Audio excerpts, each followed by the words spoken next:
I don't know why he really cares, because this is going to be his second term of office, unless something serious happens, goes awry, and we're going to have a dynasty.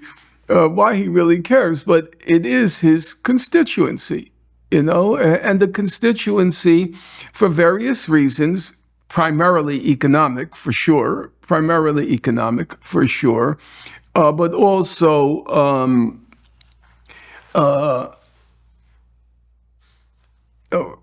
reactionary tendencies, they resonate to these issues. But I think it's primarily economic. They resonate to Trump's agenda.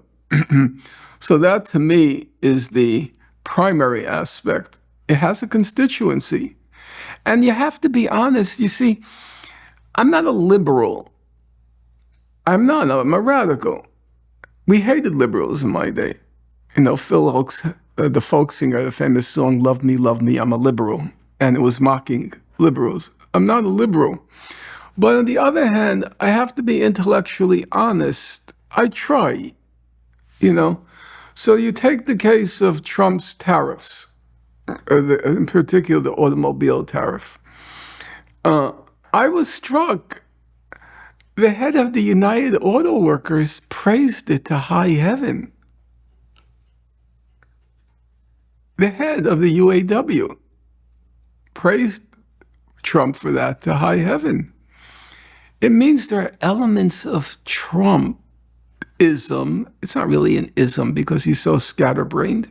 You couldn't really call it an ism, a coherent ideology. It's this random, it's like a random wrecking ball, which is right like a broken clock. It's right twice a day. The wrecking ball actually hits the pillar once or twice a day. It has popular resonances for reasons which I think are understandable. And when I say understandable, I mean there's an element of truth to them. Not just like they're crazy, but I understand where the craziness comes from.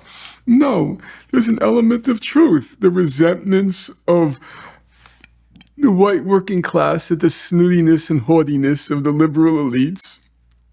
Bernie Sanders said the same thing as me. I get that. And it's coming from a truthful place. So there are aspects. There are, as I said, reactionary, nativist, xenophobic, racist. I'm not going to dispute it. Okay? Facts are stubborn things, and my credo in life is don't quarrel with facts. But it's a more complicated phenomenon. And you have to have a differentiated analysis of it. I never watched television. I haven't watched it since 1970, to tell you the truth. I got rid of the TV set then and never looked back. But occasionally on YouTube, I watch at night when my mind is just gone. So I saw this MSNBC interview with Susan Rice, who was the national security advisor to Obama, Barack Obama. And this was the day after that famous meeting between Trump and Zelensky. And she says, well, this is all part of the plot by Trump to weaken the United States and strengthen Russia and China. That he's in cahoots with Vladimir Putin and President Xi, to weaken the United States. And she said, and the proof is he wants to cut the military budget by 8%. I'm thinking to myself, that used to be a left issue. It was even a middle-of-the-road Democratic Party issue. Everybody knew that the military budget was fantastically inflated. I mean, it was the famous statement by Dwight D. Eisenhower, a conservative Republican, about this military-industrial complex.